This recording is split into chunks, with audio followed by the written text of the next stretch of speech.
Today is a great, wonderful, amazing, incredible day, and I'll tell you why. Because it's a Sweden day, but not just a Sweden day, but it's a Sweden cultural day. Gothenburg, Sweden's little London, apparently. Without further ado, let's get into this reaction.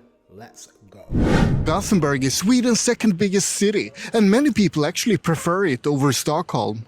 It's the second biggest city. I didn't know it was second. I thought it might be third. Oh, okay. Gothenburg. So the equivalent of Gothenburg in the UK is Birmingham. That's our second biggest city. But I've got a feeling it's more like Manchester, which is our third biggest city. Do you know, in vibe and feeling? But let's see. Those people are obviously insane, but just for the benefit of doubt, let's explore what Gothenburg has to offer. Mate, I'm so excited. Oh. If you don't know what I'm excited about, yes, it is to watch the video, but it's also because I'm going to be in Gothenburg in like 2 weeks. Like, it's crazy. I'm going to be in Sweden. Guys, I'm going to be in Sweden, literally. I'm going to be in Sweden, like, literally in a couple of weeks. Like, it's actually mind-boggling. It's actually blowing my mind. I'm going to be there.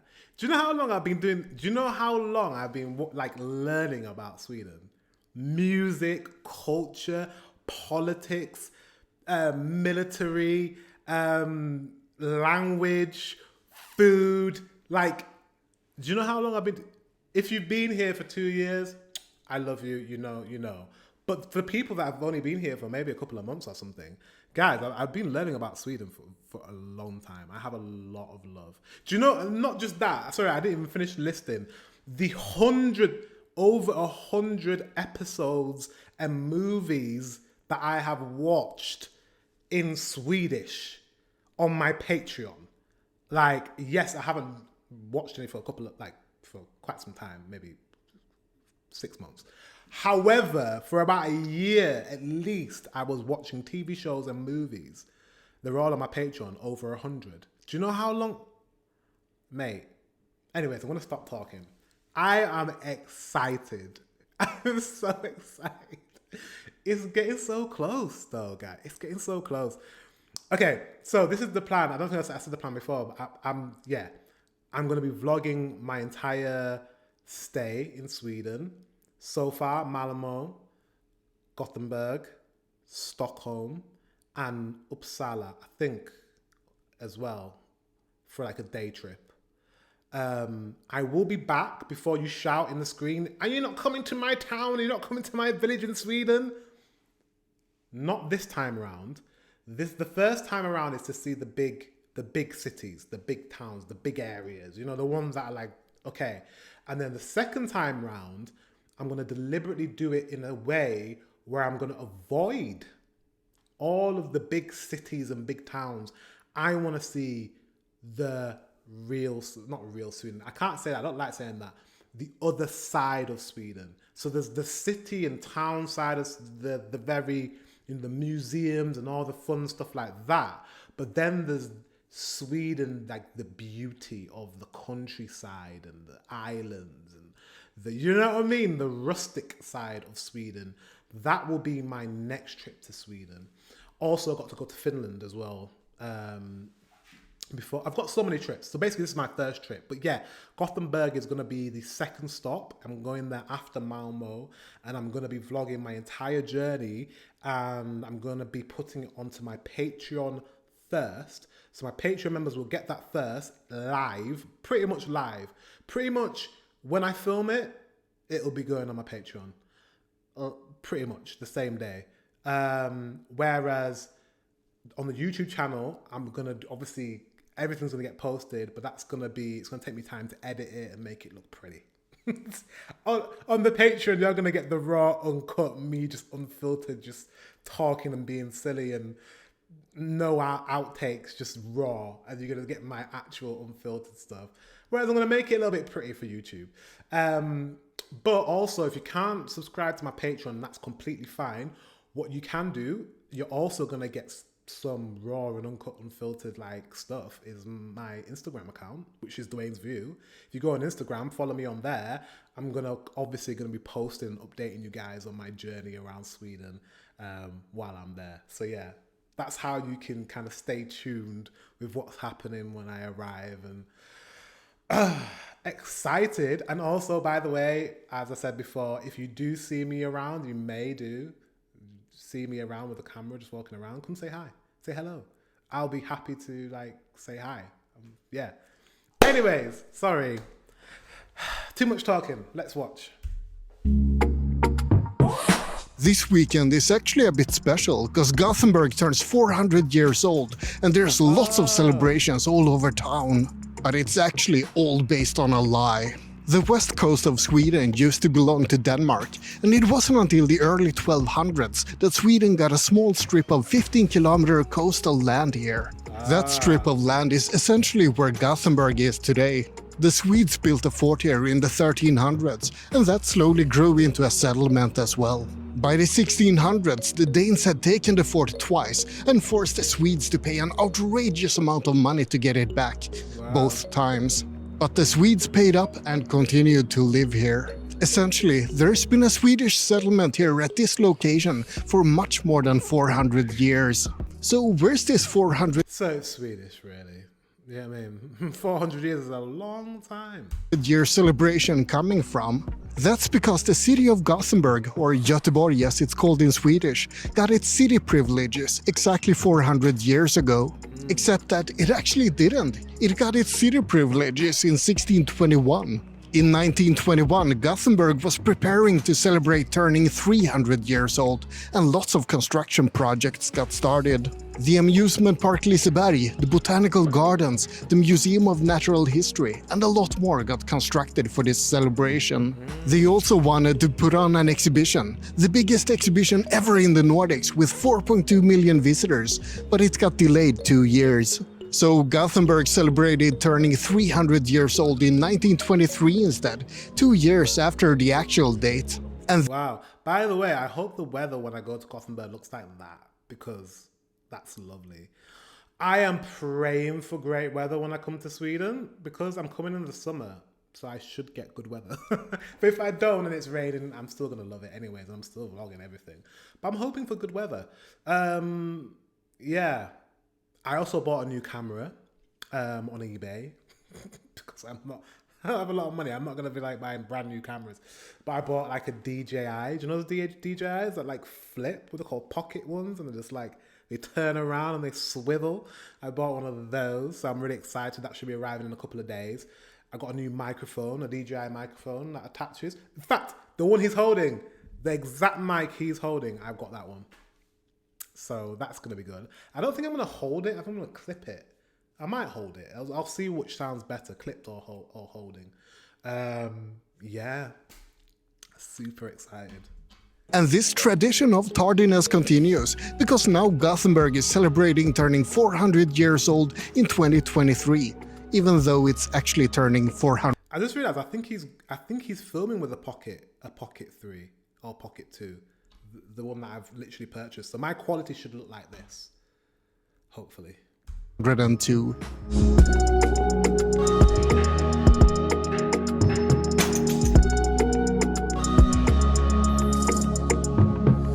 There's a lot to see and do in Gothenburg.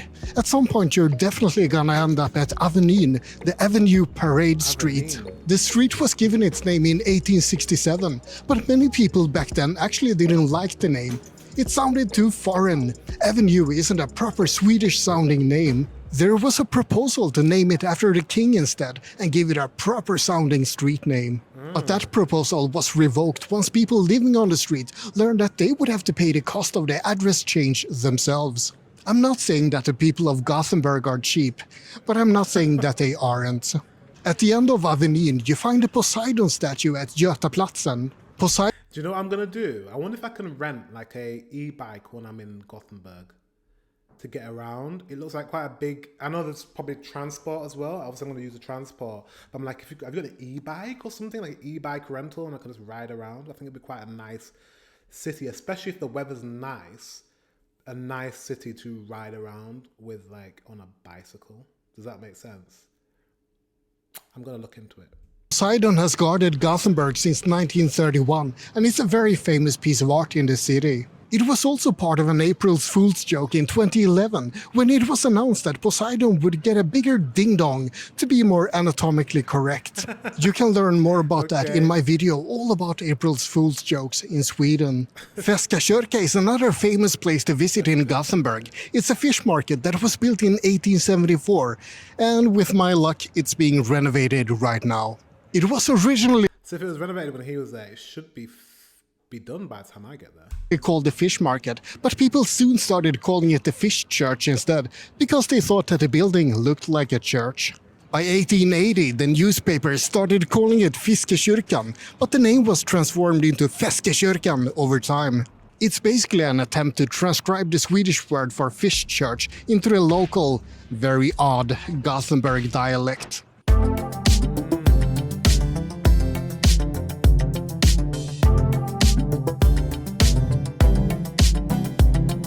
The people of Gothenburg are known to be a bit quirky.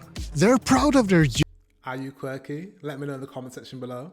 humor, and they actually believe that it's funny, despite all the evidence to the contrary. It's well known that everyone in Gothenburg is called Glenn, and they also have an inferiority complex to Stockholm. They will of course say that Gothenburg actually is better than Stockholm, but I bet there are people that believe that there's always that city, isn't there, in any country?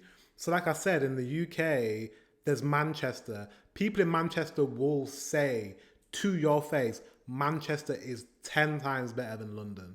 And Londoners will be like, please, Manchester.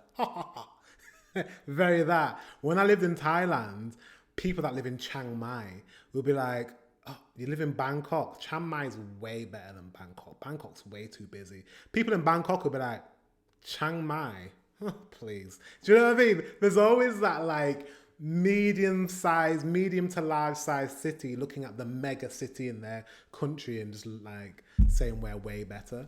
I do tend to like second cities, you know, cities that are like not the capital but a bit smaller. I tend to like them. However, I do also like capital cities, so we'll see. I think I'm gonna really enjoy Gothenburg, but I think I'll enjoy Stockholm as well. But I'll let you know when I go there. You'll know what my favorite is because you'll just know.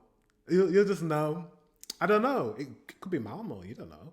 We'll see. We'll see. We'll see. It's the vibe. You can feel the energy of a city, right? And the vibe of a city. I'm also going to be in Copenhagen, so I'm also going to compare all the Swedish cities to the Danish capital. So. But then again, that is what people with an inferiority complex would say. As mentioned, the people of Gothenburg has a very peculiar dialect. They don't know how to pronounce the word kex, for example. Kex means biscuit in Swedish, and it's pronounced kex, but people here say Chex. Gothenburg is also one of very few Swedish towns that have an English name as well as a Swedish name. Göteborg is the Swedish name, but as you know, you can also say Gothenburg. Gothenburg is sometimes called the Little London of Sweden. There was a Yeah, explain this. But you have an English name, so the Gothenburg is the English name, but he said something like Göteborg or so. What did he say? Say that again. Swedish name. Göteborg is the Swedish Göteborg. name, but as you know, you can also say Gothenburg. Gothenburg is sometimes called the Little London of Sweden. Okay, wow. There was a lot of British influence on the town in the 1700s and the 1800s, and a lot of British people moved here. Most of them were actually Scotsmen though, and not Englishmen, but you can still see a lot of British influences on the town. I did not know that. So there was a lot of English people that moved to Gothenburg. So when I go to Gothenburg, will it feel like a home away from home? It's interesting. We'll see when I go there if I feel like any like Britishness about it. If nothing else, you'll notice it in the Gothenburg pub culture. Right. Speaking of the Little London of Sweden, there's even a pub called Lilla London at Avenyn. That's Swedish for Little London. This is basically the place to go if you fancy some fish and chips. And beer. Beer as well, I guess. Oh, so you can get beer and fish and chips. Will I go to Lilla London? I mean, I'm coming to Sweden to try Swedish things, so I'm probably not going to go to a place that serves fish and chips. I'm not having fish and chips in Sweden. Absolutely not. Like, no. I want Swedish food. I want Swedish food. That's what I want.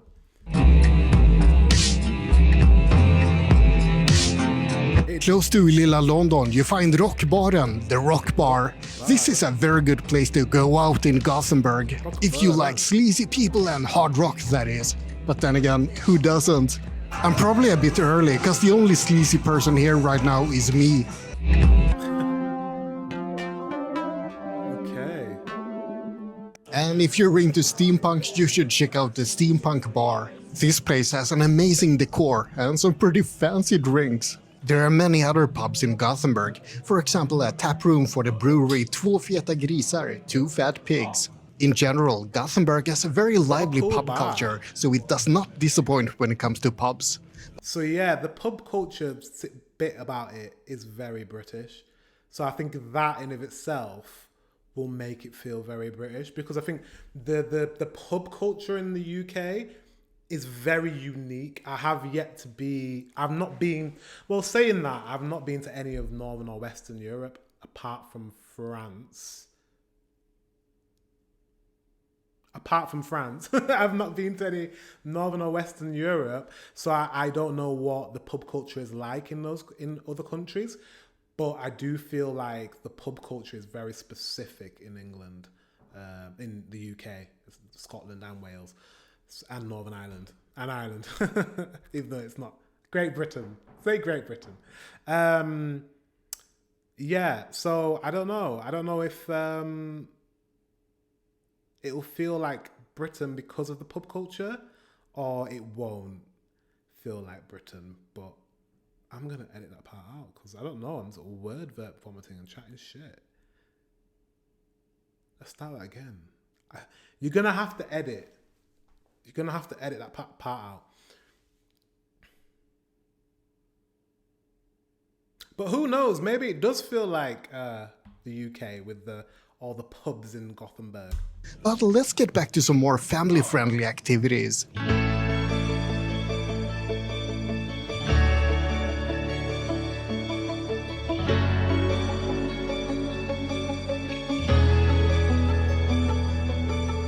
Gothenburg has a lot of attractions for younger kids, as well as older kids like me. Okay. Universium is a science center where you can learn all about the rainforest, space, reptiles, and a lot more. It opened in 2001 and it's a favorite spot to visit for many natives and tourists alike. Okay. Right next to Universium, you find the hotel Gothia Towers. Way up there is a spa with an outdoors jacuzzi.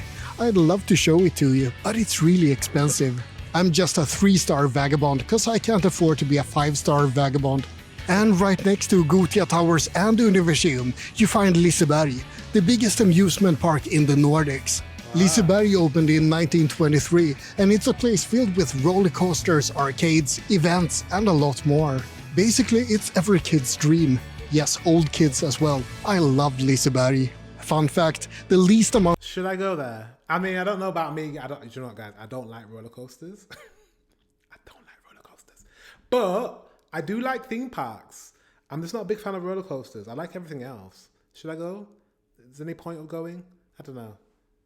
I think I might give it a miss because I don't like roller coasters, but at least I know it's there. The amount of visitors that the park has ever had was on September 22nd, 1924, when it just had 46 visitors. Things are a little bit different today, with 3 million annual visitors. Oh, and I also love morbid facts, so I looked up that a total of 6 people have died at Liseberg. Just... Why would he tell me that? I'm definitely not going. What do you mean? It's like, I also looked up a fact. 6 people died. It's like, bro, I don't want to know about that. I'm definitely not going there. What do you mean they died? What, did they fall off a roller coaster? What? Just 2 of them were accidents in attractions though. The others were workmen and performers. So this place isn't exactly a death trap, despite those statistics.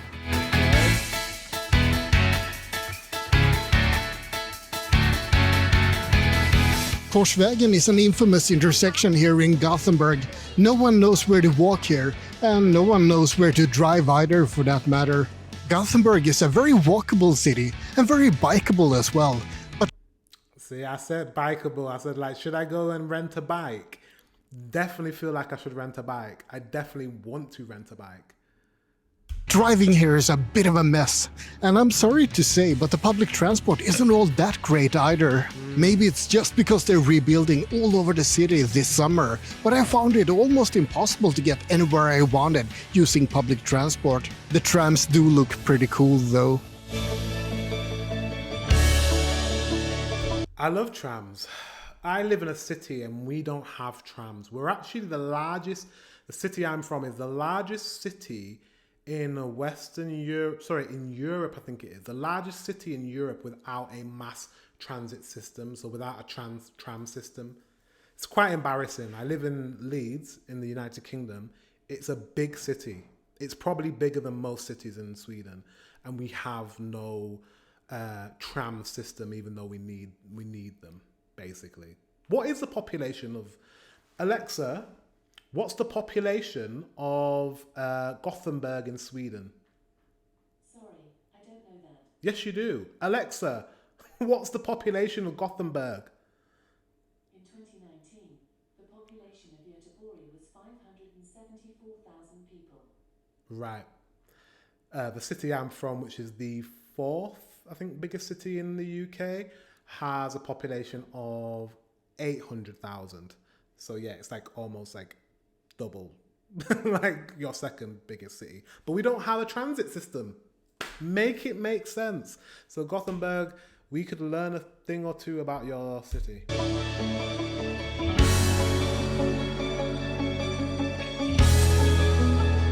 It looks so nice.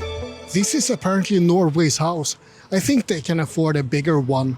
My sister told me that Floating Saigon is actually a really good restaurant, despite being smack in the middle of a touristy area.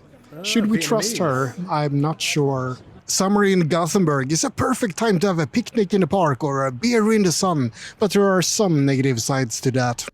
Ooh. I'm glad he showed the messy part.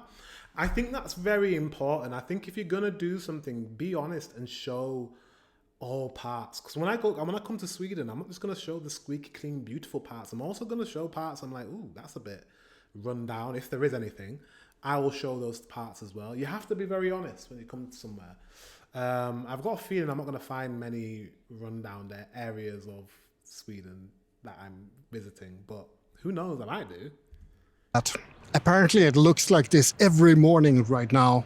That tower over there is going to be Gothenburg's highest building, and as always when you're building a tall tower, there's a lot of controversy. People say that it's ugly, but I actually like it. I think it's a nice addition to the city skyline. We mustn't forget to be a bit cultural. There's a lot of museums in Gothenburg. At the end of Avenyn, you can find the Gothenburg Museum of Art, for example. But if you're a cheap bastard, like me, then you can go to the Gothenburg Art Gallery instead, which is right next to the art museum. And this one is completely free. Except today, because they're actually installing a new exhibition right now. They're opening again. Guys, should I visit these museums? I'm definitely going to visit these museums, especially the free one. But I'm definitely going to visit the museums in Gothenburg. Gothenburg and Stockholm, I think, is going to be a lot of like museums and tourist attractions and things like that. Whereas I think my second trip to Sweden is going to be less of that. It's going to be the actual country. It's going to be the actual islands, the actual like going out into the rural parts of Sweden and exploring that. Maybe some historical places outside of the cities. But yeah, I think there's going to be a lot of museums, a lot of maybe churches, cathedrals and things like that when I come to the cities, which I'm looking forward to. Again tomorrow. The Museum of Natural History is a place you simply must see as well, and not just because it's free. If nothing else, you need to check out the whale room with the Malm whale. This is the world's only mounted blue whale. Other museums have blue whale skeletons, but I believe that this is actually the only whole blue whale on display. Wait, that's not a real blue whale, is it? Poor whale got stranded outside of Gothenburg, and this is its final resting place among screaming kids and fascinated adults. Wait, no, that's not a real whale. Is it a real whale? It can't be a real whale. But there are more museums to visit in Gothenburg. For example, a Volvo museum if you really want to learn about have Swedish to. cars. And there's a very popular nautical museum called Maritiman. And a bit outside of town you find Aeroseum, an Air Force museum that's located in a shelter in a mountain. You can see tons of planes and helicopters here and learn all about aeronautic military history. That one is a Saab 29 Barrel, and this one is a Saab 35 Dragon, and over here there's a Saab 37 Viggen. And of course there's flight simulators as well. What Air Force museum would be without them? A bit rough and bare bones, but still better than flying American Airlines. Let's see what I'm gonna become when I grow up.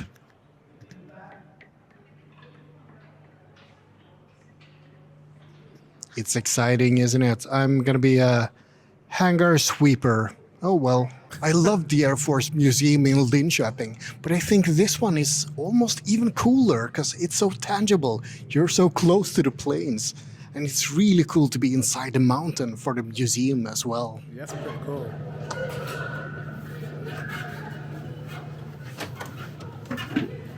Thanks to Katie and Marie as well for giving me the tip to visit this place. Katie's photo of being inside this Viggen fighter jet cockpit made me decide to come here. She's one of the fine upstanding weirdos who's joined the 3-Star Vagabond Facebook group. Do you want to be a fine upstanding weirdo as well? Make sure He's got a Facebook group. That is so like... I'm being nice now. It's so like boomer generation.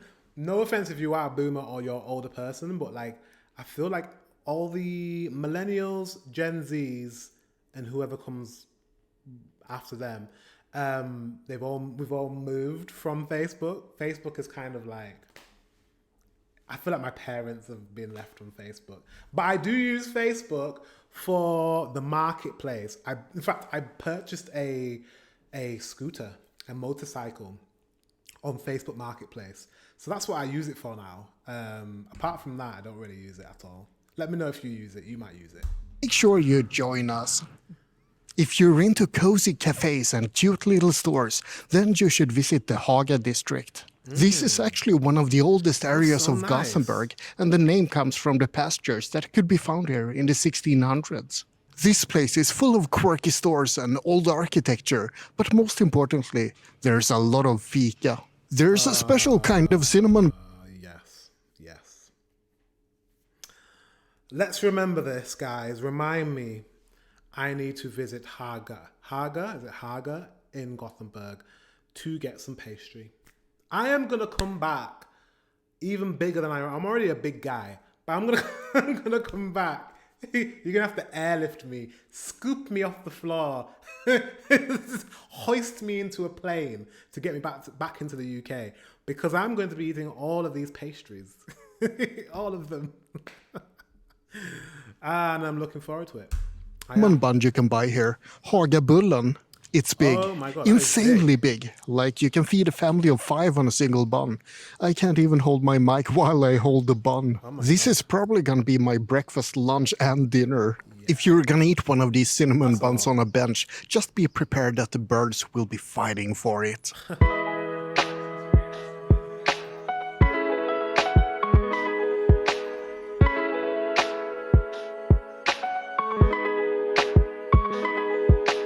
In the southern part of Haga, you can see Skansen Kronan, a fortification from the late 1600s. I actually don't know the way there, so I'm trying to find a shortcut through this grove.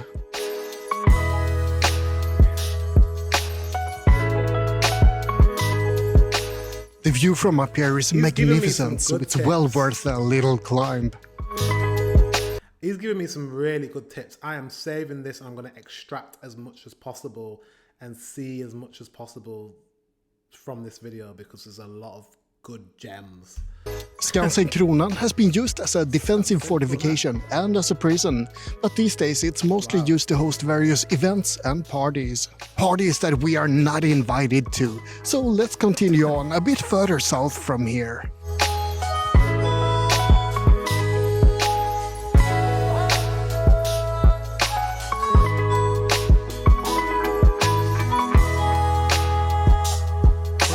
There's a lot of places where you can enjoy nature in Gothenburg. The botanical gardens turned 100 years old this year, and it's quite a beloved part of Gothenburg. You can find around 16,000 species of plants here, and 600,000 people visit these gardens every year. It's a magnificent oasis of greenery and plant life inside the city. But there's even more greenery nearby. Slottsskogen is the biggest, oldest and most popular park in Gothenburg. It's been a place for people to relax since 1874, and it's a perfect place for a picnic or a beer in the sun. There's a zoo here, and events are put on here, and there's even a couple of strange monuments. In 2001, the Swedish band Broder Daniel played a song called Shoreline on live TV. The song became an instant hit, but they didn't release it officially until 2003. Sorry, I just The song became an instant hit, but they didn't release it. Those are those e-bikes? Let me know in the comment section if those are e-bikes. I know I should be listening to what he's saying, but that just caught my eye. Are those e-bikes? Because if they are, I would love to ride one. Do you pick? Because in the UK we have is it called line bikes? In like London we have line bikes, and you can you pay on your phone and you can just ride them and stuff. Does Gothenburg have the same thing? You have e-scooters. I find e-scooters a bit unsafe with my big self on them. I might break down. But are the bikes also electrical? Let me know. I wish it was like Asian, you could just rent a scooter, but I don't have a motorcycle license yet. But in the UK, you can ride a 125cc scooter or motorcycle with just a provisional license and with L plates stuck on. I don't know what it's like in Sweden for that, but I probably won't be able to rent a scooter, which is a shame. But yeah, let me know. But next time I come to Sweden, I might have a motorcycle license. So, and that way I could really explore Sweden in the summer. Anyways, let's continue. Release it officially until 2003. During those years, people started asking DJs to play a bootleg recording of Shoreline. Play Shoreline became a common phrase and eventually turned into a Swedish meme. And this stone is essentially a monument to the band, the song, and the meme. The funny thing is that it's actually a piece of guerrilla art. No one ordered it and no one paid for it. It was simply placed there by a couple of artists that wanted to honor Broder Daniel.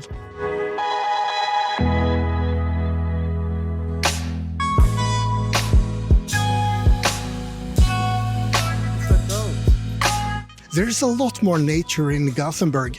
In the city center, you can find another park called Trädgårdsföreningen, the Trädgårdsföreningen. It sounds like I don't know what he said. I was gonna say that is a long word. Oh my day, that's so long. Horticultural Society. It's quite popular, and it also has a very interesting building called the Palm House. It's really humid inside. Great, that's just what I wanted on a hot summer day.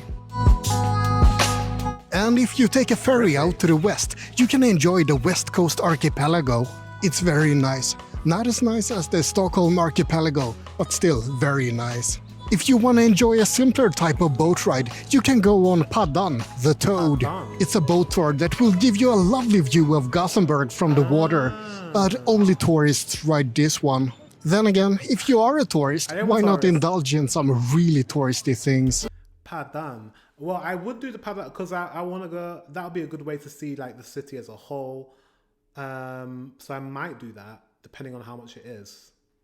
We'll see.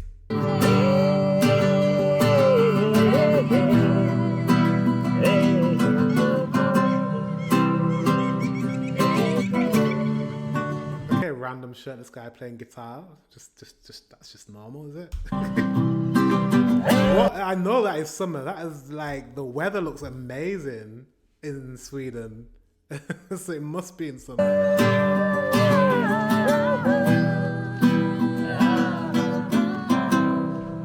I mean, he's kind of buff, but like, why is this so random? Like, does he know them? Did he just find them there? Like, like context, please. Were they already just singing there for change? I don't know. I need an explanation. This is a random serenade at the end.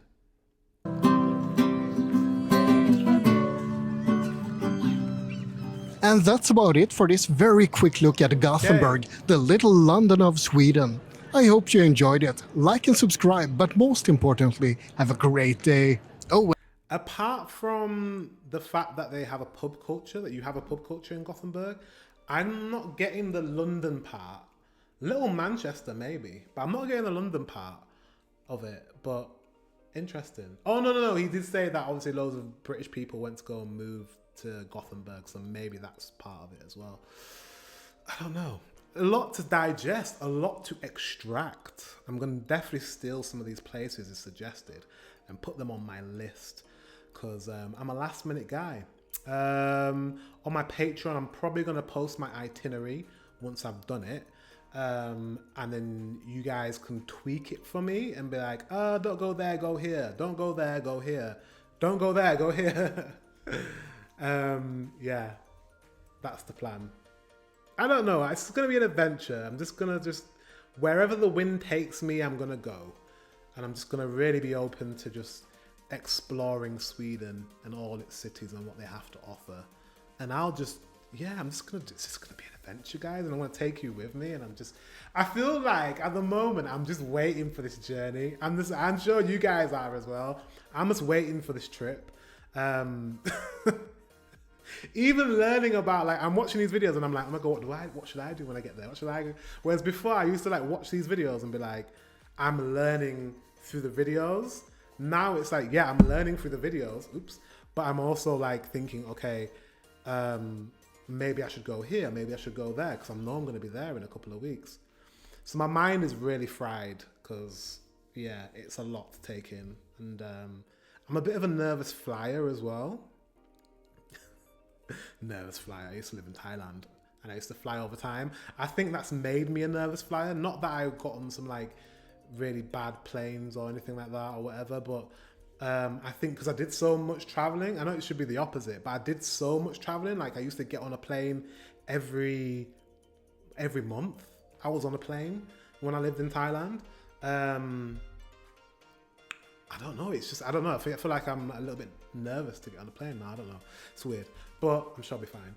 I'm just looking forward to it. I'm just a bit skittish because I know I've got a lot to plan and I'm going by myself and I don't normally travel by myself. So, but I'm not going by myself because you guys are going to be with me and we're going to chat and you're going to be involved. I'm probably going to do some live streaming as well. I have to while I'm in Sweden. So many things I want to do. Anyways, guys, thank you very much for watching. If you're still watching, thank you. And yeah, give me some suggestions in the comment section where I should be going in Gothenburg. Yeah, let me know if there's some places he's missed in this video. What should I be doing when I arrive? I'm in Gothenburg for 2 or 3 days. So let me know what the essential things I should be doing. Let me know. Guys, thank you very much for watching. Until the next one, I will see you very soon.